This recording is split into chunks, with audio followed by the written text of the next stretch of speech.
et le futur en passé. Le livre de Jonas commence par la phrase Vahi debar Hashem. Vahi. Et les rabbins nous disent En Vahi ella lashon tsa'ar. Dès que vous allez avoir Vahi, il y a des problèmes qui vont produire. Pourquoi? Regardez la construction grammaticale du mot Vahi. Le mot Vahi, c'est le mot Yehi, qui veut dire il y aura, avec un vav devant qu'on appelle le vav haïpour, qui transforme le futur en passé. Alors, si tu veux, ce qui est la potentialité du futur, si tu me la mets au passé, ça veut dire que tu l'as castré, il est mort, il n'y a plus de futur. Tout est passé. Donc, c'est catastrophique, on ne peut pas avancer. Par contre, En Veraya et la Shon Simha. Quand il y a écrit Veraya, ça veut dire que c'est de bonnes choses qui arrivent. Et c'est quoi Veraya? Comment c'est construit grammaticalement? C'est Raya, il y avait, le vav devant devient Veraya et il y aura.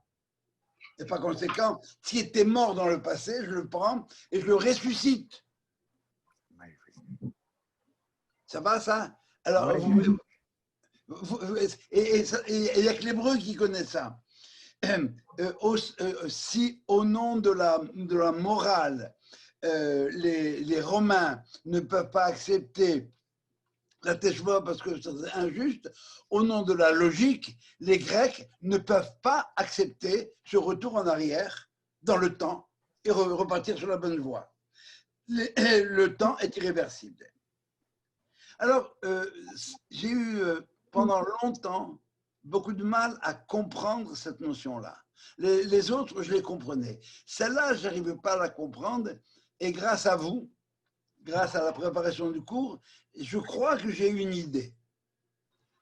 Peut-être que je vais vous laisser 2 minutes pour essayer de me dire comment est-ce que dans ce qu'on connaît de la science moderne, etc., est-ce que le retour dans le temps, quelque part, peut permettre l'individu de se revirginiser?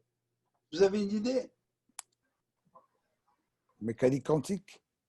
Non, le mécanisme ne s'adresse pas à moi. Le rêve? Le rêve, il s'adresse à moi, je ne vois pas comment je reviens. Joël, tu devrais trouver ça. L'imagination? Non, l'imagination, c'est pas l'imagination, elle me permet de rêver dans le temps avant, mais pas de me revirginiser. La psychanalyse. Ah oui. Qu'est-ce que fait le psy? Il me ramène bien en arrière. Je crois que ça s'appelle la catharsis. Je reviens à un moment particulier où j'étais détraqué. Et puis maintenant, je peux revenir et je vais guérir. Je vais avancer. Je vais pouvoir avancer. Le mal va pouvoir disparaître. Alors, je n'ai pas beaucoup fouillé cette idée-là parce que je ne connais rien à la psychanalyse, mais je sais que Freud était juif et que Saint Neshama, quelque part, a dû travailler. Et je pense que c'est une idée où on touche du doigt vraiment cette notion-là, où on est capable de remonter le temps, réversibilité du temps, et redevenir vierge. Ça va, ça? Troisième impossibilité morale, impossibilité d'ordre existentiel, impossibilité d'ordre que j'appellerais quasiment métaphysique, qui vient de quoi? Qui provient du fonctionnement de la mémoire. Le remords, ma mémoire n'oublie pas. Le remords me tourmente. Je ne peux pas me regarder en face. Je ne peux pas te regarder en face, toi à qui j'ai fait une saloperie. Caïn a dit, Gadol Avoni, je ne peux pas supporter ma faute. C'est impossible. Je ne peux pas. Or, le jour du jugement de Rosh Hashanah, qui est Yom Hadin, porte un deuxième nom. Il s'appelle Yom HaZikaron, le jour du souvenir avec un S majuscule. C'est un superlatif de Zecher. C'est une mémoire qui est beaucoup plus grande. Et pourquoi est-ce que le jugement est fait par... pourquoi est-ce que le jour du jugement est associé à la mémoire par excellence? Eh bien, parce qu'un vrai jugement ne peut se faire que par une mémoire totale. Et c'est parce que ma mémoire à moi est partielle, elle est contaminée, que la teshuva me semble impossible. C'est comme l'arbre de la connaissance.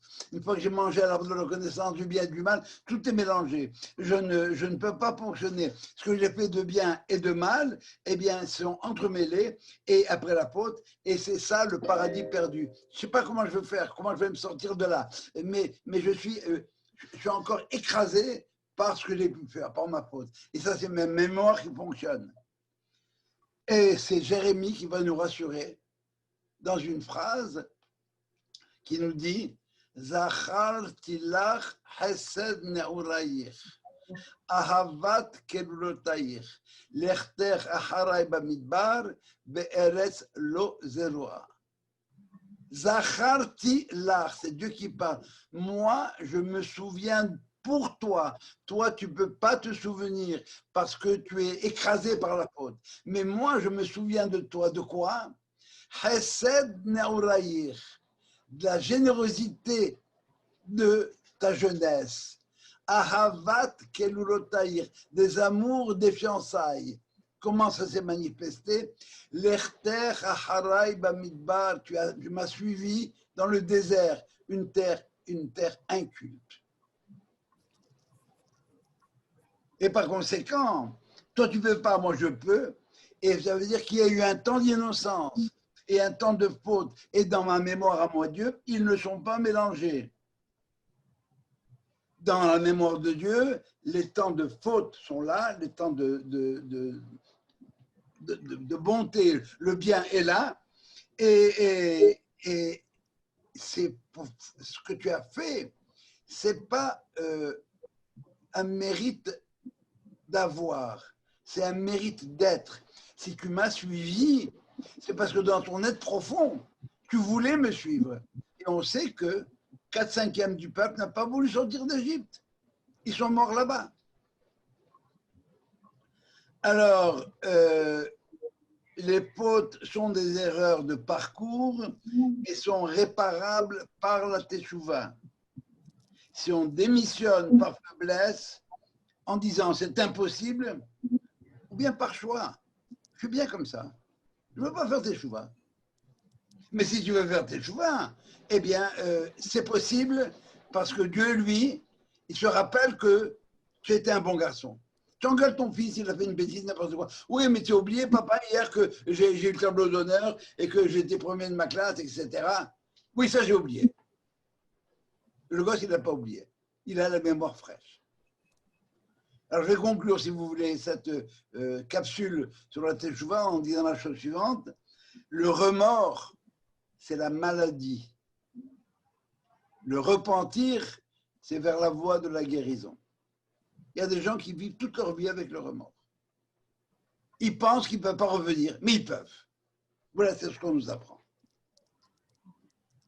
Est-ce que, rendu là, sur ces 3 points de la Teshuvah, on pourrait en parler des heures? Est-ce que par rapport à ce que je viens de raconter, les 3 points, les impossibilités morales, logiques et existentielles, si vous voulez, est-ce qu'il y aurait des questions par rapport à ça? C'est clair? Très clair. Oui, on y va. Alors, qui c'est ce monsieur Yona? Alors, on comprend maintenant, encore une fois, pourquoi est-ce que Yona, selon cette lecture-là, est-ce qu'il ne veut pas y aller? Eh bien, les goïs, pourquoi est-ce que tu veux que le goï fasse des chevaux? Il n'y croit pas. Il ne pourra pas le faire de toute façon, parce qu'il va faire une teshuva à fleur de peau. Et Dieu va lui répondre à ce moment-là, ce qui compte, c'est ce qu'il a fait maintenant. J'ai vu leurs actions. Ils ont fait teshuva. Combien de temps ça va durer, on ne sait pas. On apprendra qu'ils ont fait une teshuva complètement dingue. Ils ont fait une teshuva de puéril, les enfants. On le verra dans le texte. Mais ils ont fait teshuva, les gens d'Iniv. Qui est ce monsieur Yona? Monsieur Yona, on va le voir arriver par la bande. Alors, rappelez-vous que le prophète Élie celui qui va nous annoncer la venue du Mashiach. Il avait été envoyé dans une ville qu'on appelle Sarepta, où on lui a dit qu'il y a une dame, une veuve, qui allait s'occuper de lui. La femme était démunie, elle n'avait pas de quoi manger, elle allait mourir de faim, elle et son fils. Et Élie lui donne les moyens de continuer à vivre, elle et son fils. Et voilà que quelque temps après, l'enfant meurt. Elle va chercher le prophète et lui dit, tu es venu ici pour mettre en exergue mes fautes. Et ce que fait le prophète Élie, c'est qu'il prend l'enfant, il le monte dans le grenier, il prie et l'enfant ressuscite. Vous avez compris qui était cet enfant-là? C'est Yona, d'après le Midrash. Le texte du livre de Yona ne nous apprend rien du tout de toutes ces histoires que je vous ai racontées là. Mais le Midrash est là, comme toujours, pour nous éclairer. Quelqu'un m'a demandé qu'est-ce qu'il a fait Abraham? Pourquoi est-ce que Dieu l'a choisi? La Torah ne nous dit rien du tout par rapport à ça.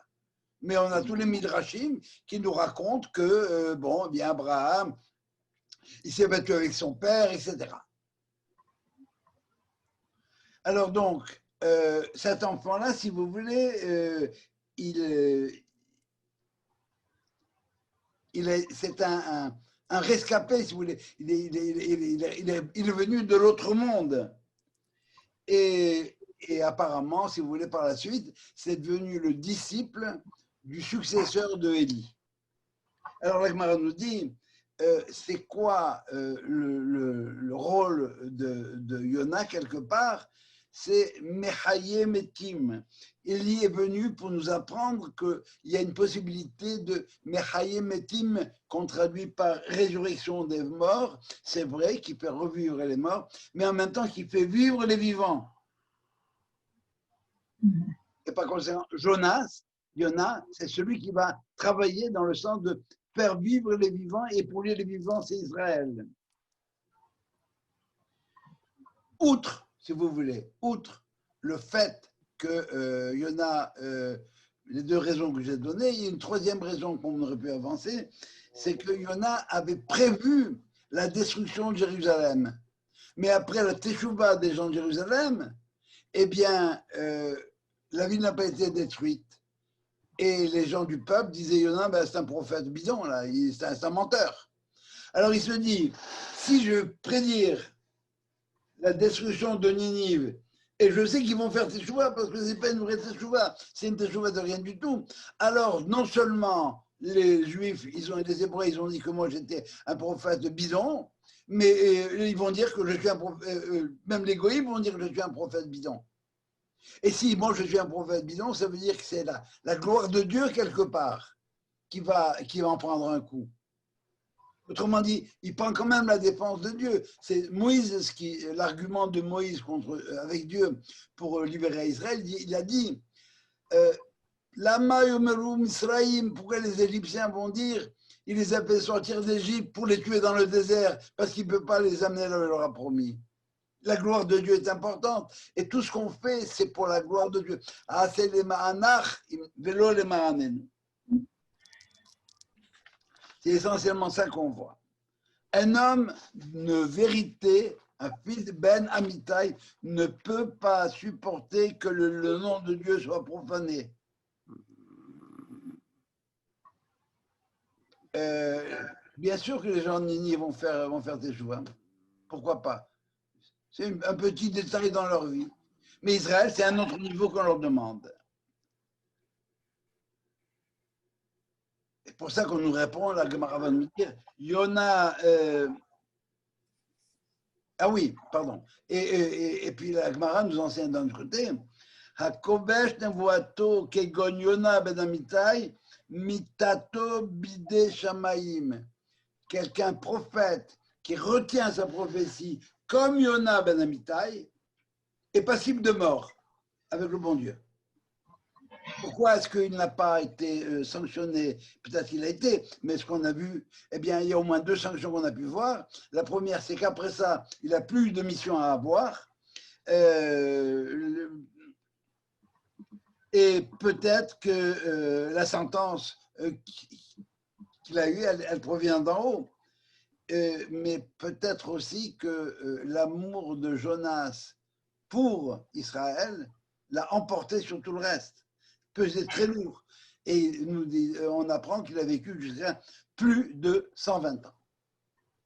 Voilà, c'était l'introduction que je voulais faire au livre de Yona. Et on a un peu plus de 20 minutes pour passer au texte. Est-ce que vous avez des questions jusque-là? Sûr? Ok, on y va. Vaïhi, premier verset. Vaïhi, Debar Hashem, El Yona ben Amitai, Lemor. Verset, chapitre 1, verset 1. Vaïhi, je l'ai dit tout à l'heure, j'ai expliqué, c'est une catastrophe. Il va se passer des choses pas très belles, comme Vaïhi Bima Hashverosh à l'époque d'Esther. Ce qui s'annonce, c'est pas Jojo. Mais bon, on sait qu'il y aura un bien. Debar Hashem. Vaïhi, voici Debar, la parole Hashem de Dieu. C'est une formule qui précède un ordre d'exécution. Les choses ne vont pas bien. Il faut envoyer un prophète. Il faut rétablir ce qu'il faut rétablir. El Yona, la colombe fidèle, Ben Amitai, ne va pas tirer de conclusion sur Yona, ne va pas tirer, il s'appelle Yona, ne va pas tirer des conclusions hâtives en disant il est pas correct. Non, il s'appelle Yona. C'est un être fidèle à Dieu, complètement fidèle. Il a une dévotion pour Dieu incroyable. Mais seul un grand peut faire ce qu'il a fait. Il a fait ce qu'on appelle en hébreu Abera Lishma. Il a fait une faute, il est allé contre la loi au nom de Dieu. Un peu comme, je crois que j'en ai parlé Shabbat, comme Yaël, qui a tué Sisra. Elle a tué le général, mais avant de tuer le général, elle a couché avec lui. Et elle a pris des risques. Parce que c'était un étalon, je crois qu'on a déjà parlé de ça. C'est ce qu'on appelle Avera Lishma. Il a pris un risque. Mais il le fallait. Et cette révélation, nous dit la Gemara, elle a eu lieu à quel moment? Elle a eu lieu à Sukkot, au moment où on faisait Simchat Bet HaShoeva. Alors, la Gemara nous dit, celui qui n'a pas vu la joie du puisage de l'eau à Sukkot, il n'a jamais vu la joie de sa vie. Qu'est-ce qui se passe à ce moment-là? Deux choses, deux remarques. Pourquoi c'est fait à ce moment-là?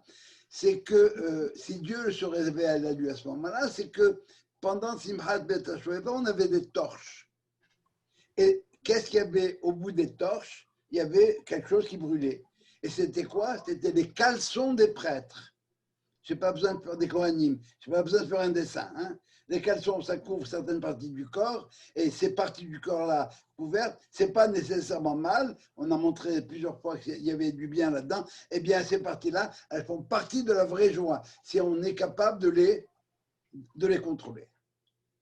Mais deuxième raison aussi, pourquoi c'était pendant Bet HaShoeva, c'est parce que c'est à Sukkot. Et c'est quoi Sukkot? C'est la fête pendant laquelle on plaide pour les 70 nations du monde. Si vous comptez le nombre de sacrifices qu'on apporte à Sukkot, il y en a 70. Sukkot, on sort à l'extérieur. On ne reste pas enfermé. On est ouvert au monde. Et par conséquent, c'est Dieu toujours, qui est le Dieu de toutes les créatures, qui fait des miracles même à Lourdes. Eh bien, c'est ce Dieu-là comme tel qui s'adresse à Yona. Hey, il y a des gens qu'il faut sauver. Enfin, il faut en tout cas essayer de les sauver. Les morts. Vaïe de Barachem Eliona Ben Amitai, on a expliqué Ben Amitai, ça va? L'homme qui cherche la vérité, les morts pour dire. Quel message faut-il transmettre? Que contient ce message? On va le lire tout après. C'est crier contre la ville. Ekra alea, crie contre la ville. Mais il y a aussi un message implicite pour Israël. Parce que Pégap Israël, si Ninive est capable de faire teshuva, mène-toi à toi. Et on sait que ça n'a pas marché. Parce que quelques temps après, le temple a été détruit. Il n'y a pas eu teshuva.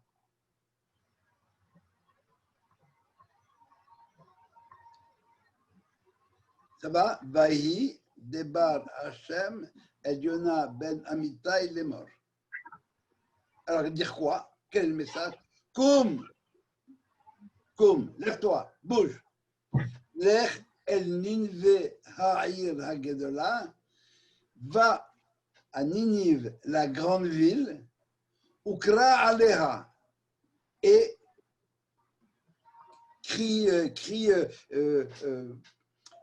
annonce des choses,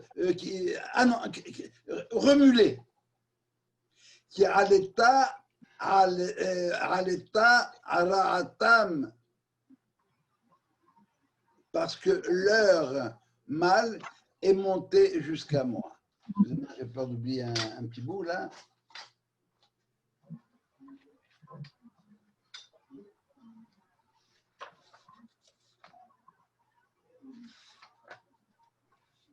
Voilà, c'est tout. Le deuxième verset, c'est ça. Alors, vous savez, je suis obligé d'aller assez vite, autrement ça risque d'être lourd, mais j'essaie de donner l'essentiel. Ça veut dire quoi, koum? Lève-toi. Pourquoi lève-toi? Si le texte, vous savez que le texte du Tanakh est à barre de lettres. Pourquoi lève-toi? Si le texte veut dire les morts, l'air ni va ni ve, dis-leur. Pourquoi koum? Parce que je sais que tu n'en as pas envie. Fais-toi violence. Ne reste pas impassible. Même si tu ne veux pas, tu es réticent. Même si tu penses qu'il faut la détruire, ne reste pas passif. Bouge. Quand est-ce qu'on retrouve Koum? À plusieurs moments. Lorsque les gens vont voir Aaron pour faire le vaudor, ils lui disent Koum, Aselanu Elohim, lève-toi, fais-nous un Dieu. Ne reste pas comme ça. On sait que tu ne veux pas. Même chose après la mort de Moïse. Koum, lève-toi. Pourquoi? Parce que Yoshua, c'est quelqu'un qui est complètement abattu par la mort de son maître. Ça fait je ne sais pas combien plus de 40 ans, 80 ans, pardon, qu'il vit avec lui. Et puis il est mort. Il ne peut pas bouger. Dieu lui dit, Koum, quand on va voir des endeuillés, ils sont assis Shiva.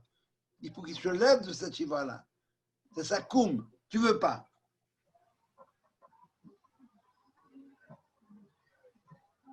Koum, Lech el Ninvé, va à Ninvé. Ninvé, c'est la capitale de la Syrie, Assyrie, hein, d'Irak, ce qui est l'Irak actuel. C'est quoi ça? Ninvé, on nous dit qu'elle aurait été créée par Nimrod.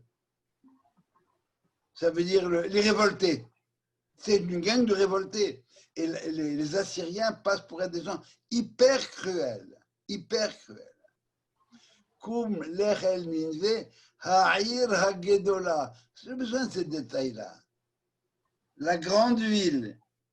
La grande ville, ça veut dire quoi la grande ville? C'est un petit détail. On n'a pas l'habitude de ce genre de détails-là. En grec, ça s'appelle une mégalopolis. À l'époque, c'est une ville de 120 000 habitants. C'est la ville qui rayonne. C'est le modèle. C'est le Paris de l'époque. Les Parisiens. Il y avait les Parisiens et le reste du monde. Là, il y a Ninive et le reste du monde. Et par conséquent, Ukra Aleha, et crie après elle. Qu'est-ce que ça veut dire crier après une ville? Crier après une ville, c'est parce que c'est la ville qui est responsable de la chose. C'est l'institution de la cité qui a déshumanisé ses habitants.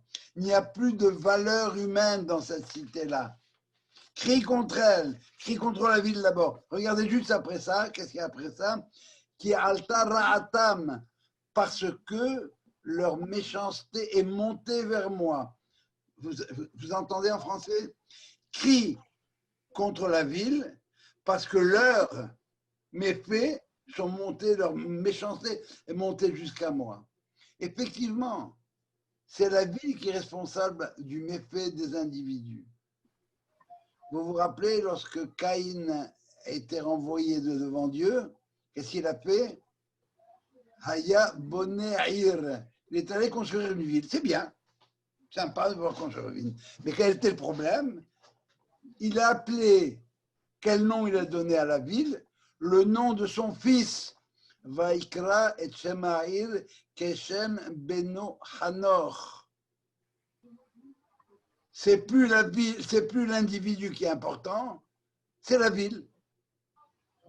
Manitou disait comme ça, il a tué l'individu dans l'impersonnel de la cité.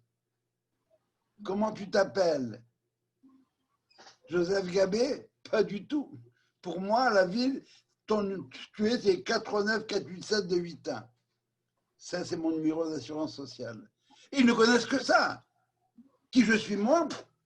Rien à faire. Autrement dit, si moi je suis dans la ville et qu'il y a un meurtre, qu'est-ce que je vais dire? C'est pas moi. Dans le meilleur des cas. Ou bien dans l'autre cas, c'est les autres. C'est pour ça que quand il y a un meurtre, on est tous responsables. On racontait qu'après la mort de l'assassinat de Rabin, j'ai oublié le nom du caricaturiste, qui avait une caricature et il voyait le petit juif en train de dire, de faire comme ça, vous voyez là, ça, mais pas sur lui, sur l'autre. C'est de sa faute à lui. C'est lui, c'est pas moi, madame, c'est lui, c'est lui, c'est lui. Crier contre la ville d'abord. Et ensuite, qui est alta ra'atam, parce que leur méchanceté est montée jusqu'à moi. Est montée jusqu'à moi, aux habitants. Ça veut dire quoi? Leur méchanceté est montée jusqu'à moi.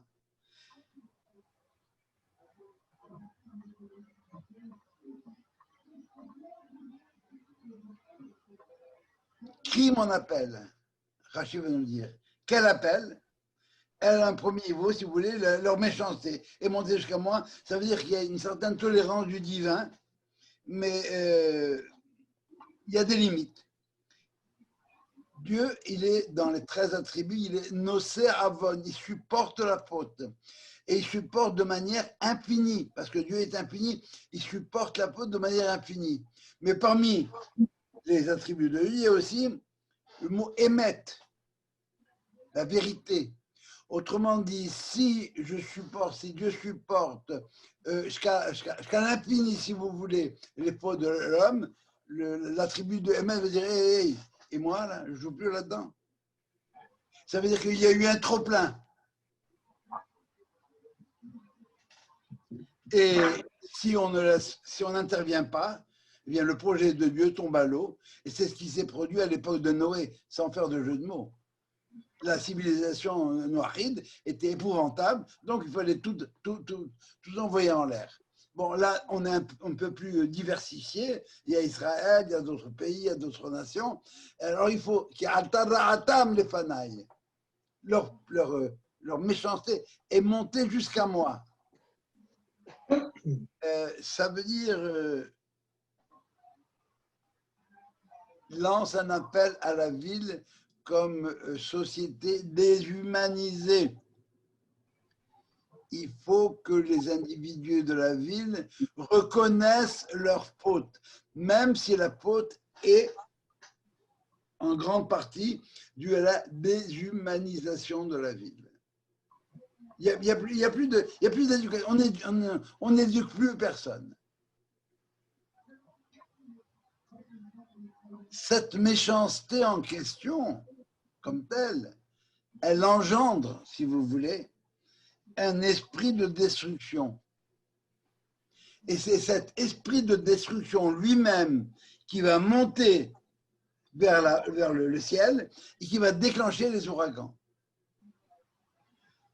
On a lu la semaine dernière l'histoire du Kansipor. Vous savez, quand on trouve un nid d'oiseau, il faut renvoyer la mer et ça va. Deux mots sur le Kansipor. N'allez surtout pas croire, c'est qu'on doit renvoyer la mer parce qu'on a pitié de la mer. Parce que si tu as pitié de la mer, tu dis que tu ne touches pas la mer et tu ne touches pas le nid. Ok? On a pitié des enfants que la mer ne laisse pas grandir. C'est une mer qui étouffe. Je vous lis comme ça en 3 phrases, mais bon, c'est une étude qu'on pourra faire un jour si vous voulez. Mais c'est ça l'histoire du nid qu'on renvoie. C'est une mer qui est sur les Ephrochim ou Betsim. Elle est sur les oisillons et sur les œufs et empêche ces oisillons de devenir banim. Donc, il faut envoyer la mer pour libérer les gosses. Et c'est ça, avoir pitié pas de la mère, avoir pitié des enfants. Parce que je répète, si ça avait été avoir pitié de la mère, tu ne touches pas. Alors les Haramim posent la question, est-ce que c'est une mitzvah ou c'est pas une mitzvah? Tout le monde dit, est-ce qu'il faut que je cours derrière? Ou bien, si je vois un nid, est-ce que je suis obligé de faire la mitzvah ou je ne suis pas obligé de faire la mitzvah? La réponse est non, tu n'es pas obligé de faire la mitzvah. Mais les Mekoubalim nous disent oui, il faut faire la mitzvah, bien sûr, il faut la faire. Pourquoi? Parce que la mère, quand tu vas la jeter, qu'elle n'aura pas ses enfants, elle va commencer à crier. Et elle va aller voir le ministre responsable des oiseaux, et elle va lui dire, regarde, on m'a enlevé mes enfants. Et le ministre responsable des oiseaux va aller voir le bon Dieu. Et il dit, moi, tu n'as pas pitié de ces gens-là? Et à ce moment-là, Dieu va appeler l'ange qui a pitié d'eux, et il aura pitié de tout le monde. Il aura quoi? C'est ça, pardon?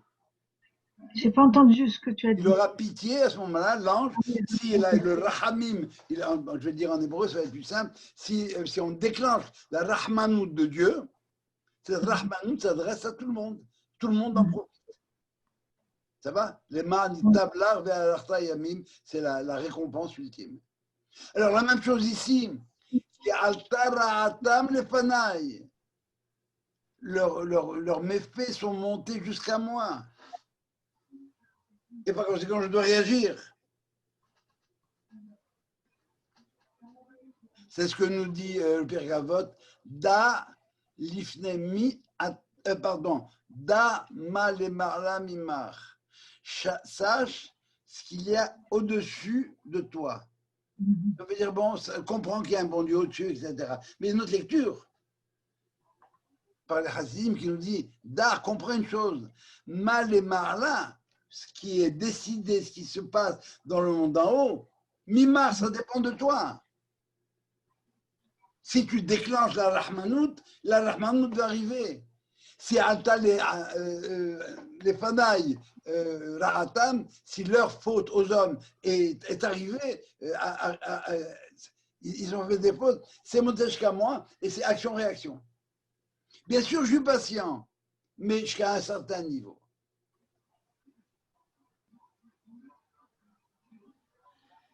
Ça va jusque-là?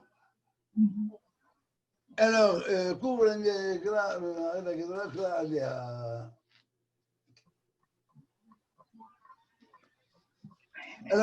veillez comme Noah, pardon. Oui. Alors, veillez comme Noah. Bon, il s'est levé. Il s'est levé, mais pas comme Dieu l'aurait voulu. Libroach Tarshisha midifne Hashem. Pour s'enfuir à Tarshish de devant Dieu. Tarshish, c'est quoi? Rashi va nous dire, c'est la mer de Tarsis. Il est hors des restes d'Israël. Dans la mer, il n'y a pas de révélation prophétique. Et il y a plusieurs tentatives d'identification de Tarshish. L'une d'entre elles va vous surprendre, c'est quoi? C'est Tarshish, c'est Tunis. Pourquoi Tunis? Eh bien, parce que Ninive est complètement au nord-est et Tunis, par rapport à Israël, c'est complètement à l'ouest. Il s'en va, il veut fuir Israël. Leur dénominateur commun à toutes les tentatives d'identification, c'est la direction opposée. Et on le trouve dans le mot Tarshish. Dans le mot Tarshish, vous avez les 3 dernières lettres de l'alphabet en ordre inverse. Resh, Shin, Tav. Ça veut dire que bon, on veut aller loin de Dieu. Vayeler Tarshisha, Livroar Tarshisha, Milifne Hashem, de devant Dieu. Le mot le devant Dieu est important. Il ne veut pas s'enfuir de sa croyance qu'il a avec Dieu, pas du tout. Mais il s'enfuit pas de la présence de Dieu, mais de ce qui est devant lui, de se tenir devant Dieu. Pourquoi faire? Pour recevoir la prophétie. Je ne veux pas être prophète, je ne veux pas cette prophétie-là. De devant la Shekhinah, qui est la source d'inspiration prophétique, qui n'existe qu'en Israël. Et qu'est-ce qu'on dit à Kippour? Lifne Hashem Titaru. Vous allez être devant Dieu, vous allez entendre son message, et vous allez être purifié. Vayered Yafo, il est descendu jusqu'à Jaffa. Pourquoi il est descendu jusqu'à Jaffa? Bien parce que c'est le port le plus proche de Jérusalem.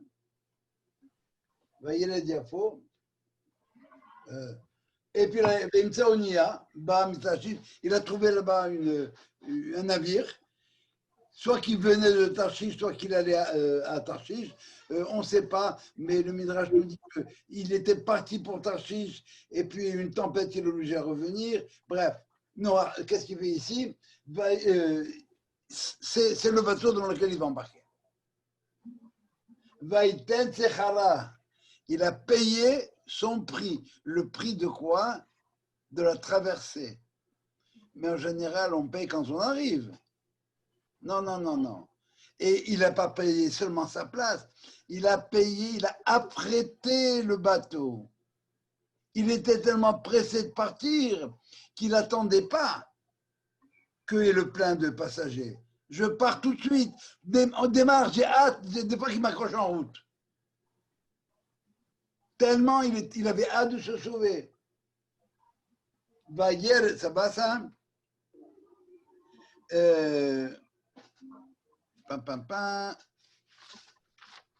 Et voilà, il est tellement. Alors, il arrive dans le bateau. Vous entendrez plusieurs fois le mot veille, il a dit descend. C'est la descente aux enfers, si vous voulez, de Noé, pour lui, quelque part.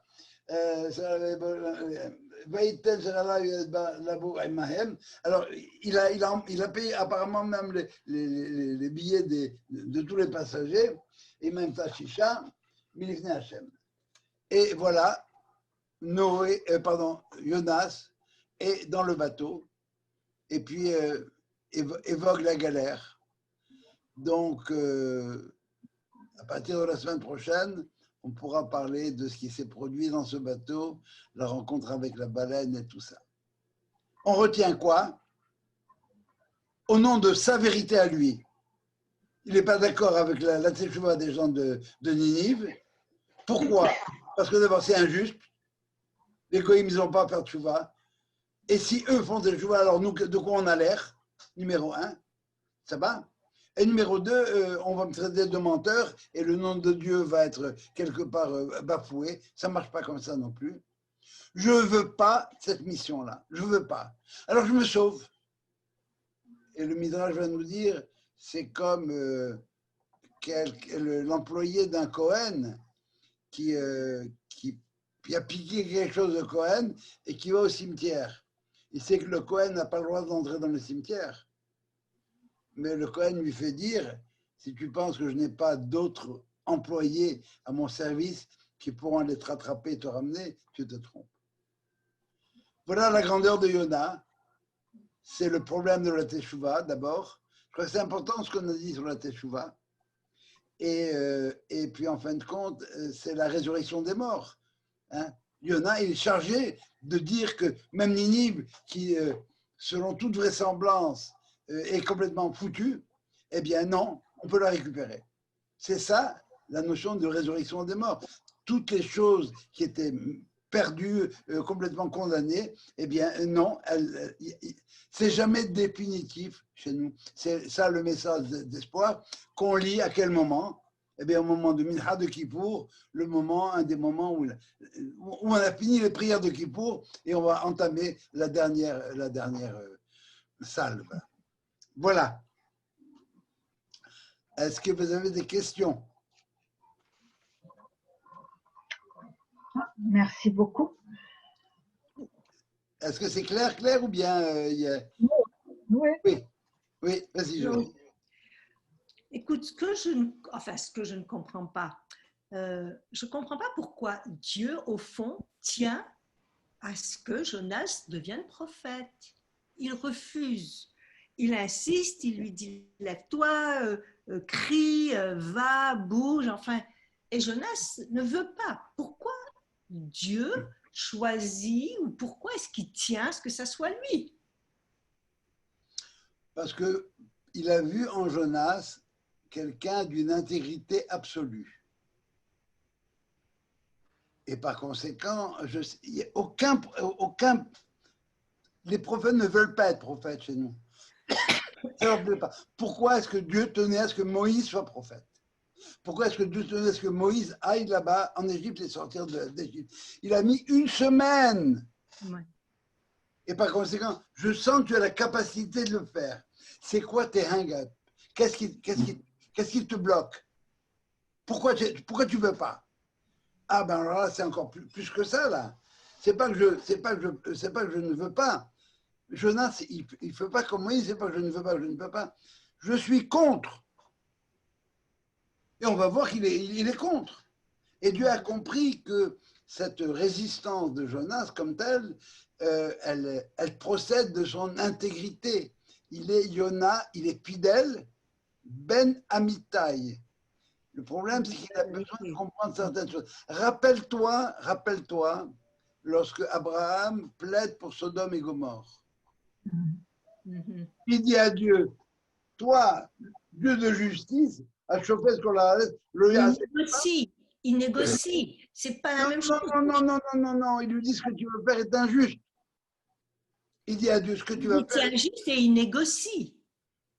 Il lui produit 50, 40, 30, ça s'appelle la négociation. Je ne sais pas ce que tu entends par négocier. Il essaye de trouver une raison pour laquelle il ne faudra pas détruire Sodome et Gomorre. Ça va? Et alors, ça c'est dans l'absolu. Il ne faut pas les détruire. Peut-être qu'il y a 50, peut-être qu'il y en a 10. Et Dieu lui répond, s'il y en a 10, je ne détruirai pas la ville. Ça veut dire que dans mon système, à moi, Dieu, il faut être généreux. Je ne le détruirai pas, la ville. Mais qu'est-ce que tu veux que je fasse? Il n'y en a pas 10, Coco. Et Dieu donne une leçon de jugement et de justice à Abraham. Et tu peux pas, c'est pas la miséricorde inconditionnelle. Parce que s'il y a miséricorde inconditionnelle, il n'y a plus de justice. La justice disparaît. Tu ne peux pas tout pardonner. Tu peux pardonner plein de choses. Mais à un moment donné, la coupe est pleine, tac. Et si tu laisses passer ça, c'est fini. Si tu ne vas pas corriger ton gosse parce qu'il a fait abaisser tant de bêtises, mais il y a un problème là. Si tu le laisses comme ça, eh bien, ça va devenir un délinquant. Alors, pour répondre à ta question, ça va, j'ai répondu là. Il a vu que c'était quelqu'un suffisamment intègre pour pouvoir, et en même temps, tout le livre de Jonas,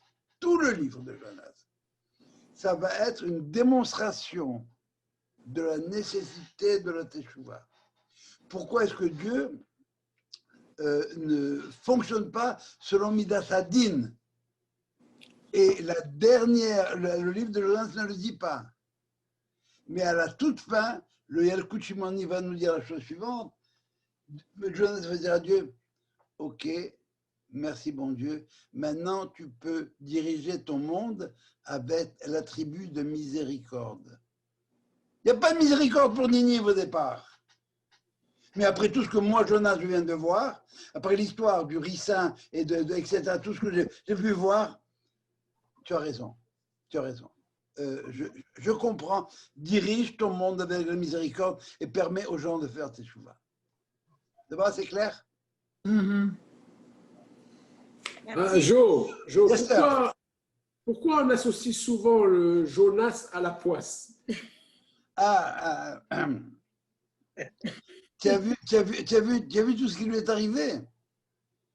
Parce que il avait la possibilité de suivre les ordres de Dieu, de prendre un bateau ou ce que tu voudras et d'aller faire ce que Dieu lui demande. Et là, à ce moment-là, il aurait été beau gosse, tu comprends? Il refuse, il ne veut pas. Mais il est poissard, ce gars-là. Il va se ramasser dans la baleine, à l'intérieur de la baleine, et toutes les cas vont lui arriver. C'est une poisse qui s'est créée lui-même. Enfin, je ne sais pas, la Torah n'en parle pas, mais si tu me demandes, ça va, ça se tient. Ça va. Merci. Autre chose? Merci. Merci. Oui. Allez, ciao. Ça va, Sylvain? Bye. Ouais. Sylvain, je ne t'ai pas entendu. Magnifique. Non, j'étais en mute. Magnifique. Pas clair. Très bien. Attention, interrogation écrite, hein, après. Pas de problème. Pas de problème. Bravo. Allez. Ciao. Ok, bye. Alors, Shabbat Shalom, et puis à bientôt. Shabbat shalom. Alors, attendez là. La semaine prochaine, je continue. Hein. Alors, je vous suggère, si vous avez le temps, si vous avez envie, de lire la suite des versets et d'essayer de deviner ce qu'il y a à l'intérieur. Voilà. Ah ouais. Ciao. Merci, Joe. Bye à vous. Ciao, Bye. merci. Bye. Azak. Bye. Bye.